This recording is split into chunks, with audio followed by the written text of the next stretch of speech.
आज हम लोग एनसीईआरटी सार संग्रह का एक पेज से लेकर 4 पेज तक पढ़ेंगे। पहला पेज ये है भारतीय राज्य व्यवस्था, इंडियन पॉलिटी। इसमें हम लोग ये पढ़ेंगे रेगुलेटिंग एक्ट 1773 द्वारा सर्वोच्च न्यायालय की स्थापना कहाँ की गई थी? तो कलकत्ता में 1774 ईस्वी को। भारतीयों को भारत के प्रशासन में भाग लेने का अधिकार किस अधिनियम के द्वारा प्राप्त हुआ? तो चार्टर एक्ट 1833 के द्वारा। भारतीय विधान परिषद को बजट पर बहस करने की शक्ति किस अधिनियम के द्वारा प्राप्त हुई? भारत परिषद अधिनियम 1892 द्वारा। केंद्रीय विधानमंडल सर्वप्रथम किस अधिनियम के द्वारा दूसरा अधिनियम बनाया गया था? तो 1919 के भारत शासन अधिनियम के द्वारा। भारत के राष्ट्रपति को अध्यादेश निर्गत करने की शक्ति मूलतः किस अधिनियम से प्रेरित है? तो भारत शासन अधिनियम 1935 से। ये है भारतीय संवैधानिक का विकास। तो यहाँ ईस्ट इंडिया कंपनी के अंतर्गत और इधर ब्रिटिश क्राउन के अंतर्गत। पहले क्या आया? रेगुलेटिंग एक्ट 1773, उसके बाद फिर इंडिया एक्ट 1784, फिर चार्टर एक्ट 1793, फिर चार्टर एक्ट 1833, फिर चार्टर एक्ट 1833, फिर चार्टर एक्ट 1853। तब ब्रिटिश क्राउन के अंतर्गत भारत शासन अधिनियम 1858, भारत परिषद अधिनियम 1861, भारत परिषद अधिनियम 1892, भारत परिषद अधिनियम 1909, भारत शासन अधिनियम 1919, भारत शासन अधिनियम 1935 और भारतीय स्वतंत्रता अधिनियम 1947। यानी कि पहले ईस्ट इंडिया कंपनी के अंतर्गत जितने चार्टर है, उसके बाद ब्रिटेन क्राउन के अंतर्गत भारत शासन अधिनियम और परिषद। प्रांतों में द्वैत शासन व्यवस्था किस अधिनियम के द्वारा लागू की गई थी? तो भारत शासन अधिनियम 1919। ब्रिटिश भारत में किस अधिनियम के संघीय शासन का प्रावधान था? भारत शासन अधिनियम 1935। अब यहाँ अखिल भारतीय संघ स्थापित करने का प्रावधान किस अधिनियम से किया गया था? तो भारत शासन अधिनियम 1935। भारत के संविधान में केंद्र और राज्यों के मध्य किया गया शक्तियों का विभाजन भारत सरकार अधिनियम 1935 पर आधारित है। यानी कि भारत संविधान के अंतर्गत केंद्र और राज्यों के मध्य जो शक्तियाँ, उसका विभाजन भारत सरकार अधिनियम 1935 पर है।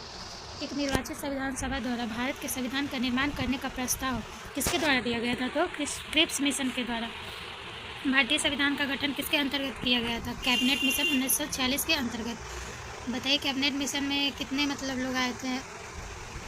कैबिनेट मिशन द्वारा प्रस्तुत योजना के अनुसार संविधान सभा में प्रांतों से प्रतिनिधियों का निर्वाचन किस अनुपात में था? तो 10 लाख की जनसंख्या पर 127। भारतीय संविधान का निर्माण करने वाली संविधान सभा के सदस्यों का चुनाव किसके द्वारा किया जाता था? तो विभिन्न प्रांतों के विधानसभाओं के द्वारा। ये देखिए अंतरिम सरकार जो बना था 1946 में, सदस्य और इधर आधारित विभाग। जवाहरलाल नेहरू ये राष्ट्रमंडल संबंध तथा विदेश मामले के थे। सरदार वल्लभ भाई पटेल गृह तथा सूचना एवं प्रसार के थे। डॉक्टर राजेंद्र प्रसाद खाद्य एवं कृषि के थे। जॉन मथाई उद्योग एवं नागरिक आपूर्ति के थे। जगजीवन राम सरदार बलदेव सिंह रक्षा, लियाकत अली वित्त, सी राजा गोपालाचारी शिक्षा एवं कला। भारत शासन अधिनियम 1919 की समीक्षा करने के लिए वर्ष 1927 में साइमन कमीशन का गठन किया गया था। भारत की संविधान सभा की पहली बैठक कब हुई थी? 9 दिसंबर 1946 को। भारत संविधान की पहली बैठक कब हुई थी? 9 दिसंबर 1946 को। भारतीय संविधान का प्रथम प्रारूप first draft sir BN Rao द्वारा तैयार किया गया था। संविधान सभा के अस्थायी अध्यक्ष किसे चुना गया था? तो डॉक्टर राजेंद्र प्रसाद को। और अस्थायी किसे चुना गया था? आप लोग बताइए। संविधान सभा में पंडित जवाहरलाल नेहरू द्वारा उद्देश्य प्रस्ताव को कब प्रस्तुत किया गया था? तो 13 दिसंबर 1946। नेहरू द्वारा प्रस्तुत उद्देश्य प्रस्ताव संविधान सभा में कब स्वीकृत हुआ था? 22 जनवरी 1947। भारतीय संविधान के निर्माण काल में संविधान सभा के कुल कितने अधिवेशन हुए थे? तो 11। भारतीय संविधान के निर्माण में संविधान सभा को कितना समय लगा था? तो 2 वर्ष 11 माह और 18 दिन। भारतीय संविधान सभा के संवैधानिक सलाहकार कौन थे? Sir BN Rao. भारत की संविधान सभा के वर्तमान रूप में राष्ट्रीय ध्वज को अपनाया था 22 जुलाई 1947। संविधान सभा की प्रथम बैठक की अध्यक्षता डॉक्टर सच्चिदानंद सिन्हा ने किया था, जो ये अस्थायी अध्यक्ष थे, ने किया था। भारतीय संविधान कब स्वीकार किया था? तो 26 नवंबर 1950। भारतीय संविधान पूर्णतः कब लागू हुआ था? 26 जनवरी 1950। संविधान सभा के बारे में देखते हैं। 9 दिसंबर 1946 को संविधान सभा की प्रथम बैठक हुई, जिसमें डॉक्टर सच्चिदानंद सिन्हा और अस्थायी अध्यक्ष तथा 11 दिसंबर 1946 को डॉक्टर राजेंद्र प्रसाद को अस्थायी अध्यक्ष चुना गया। संविधान निर्माण का प्रारंभ 13 दिसंबर 1946 को पंडित जवाहरलाल नेहरू द्वारा प्रस्तुत उद्देश्य प्रस्ताव से हुआ, जिसे 22 जनवरी 1947 को सर्वसम्मति से स्वीकार कर लिया गया। 26 नवंबर 1949 को भारतीय संविधान अधिकृत किया गया, जबकि 26 जनवरी 1950 को इसे पूर्णतः लागू कर दिया गया। तो संविधान कब लागू किया गया? 26 जनवरी 1950 को पूर्णतः लागू हो गया।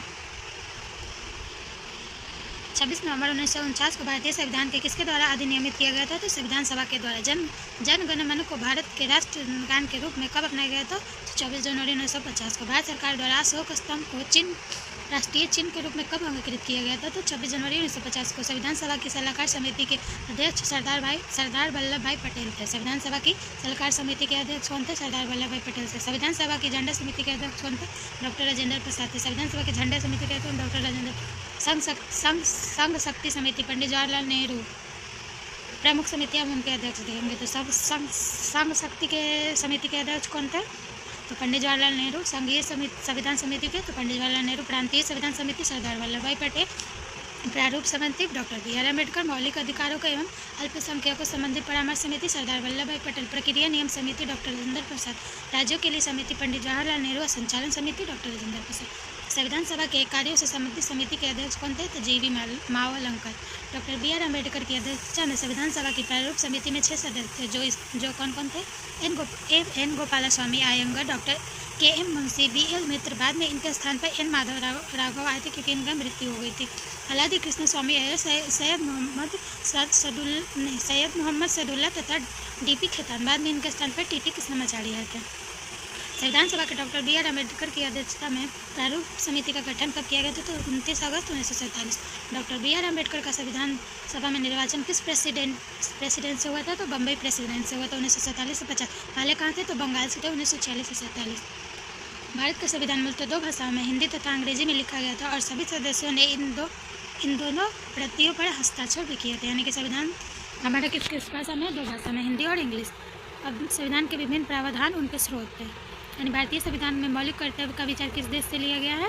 तो रूस के संविधान से। भारतीय संविधान में राज्य के नीति निर्देशक तत्वों की संकल्पना किस देश से संविधान से प्रेरित? आयरलैंड से। भारतीय संविधान की प्रस्तावना में सम्मिलित स्वतंत्रता, समानता एवं बंधुत्व का सिद्धांत, principle of liberty, equality and the fraternity, किस देश से लिया गया? तो फ्रांस से।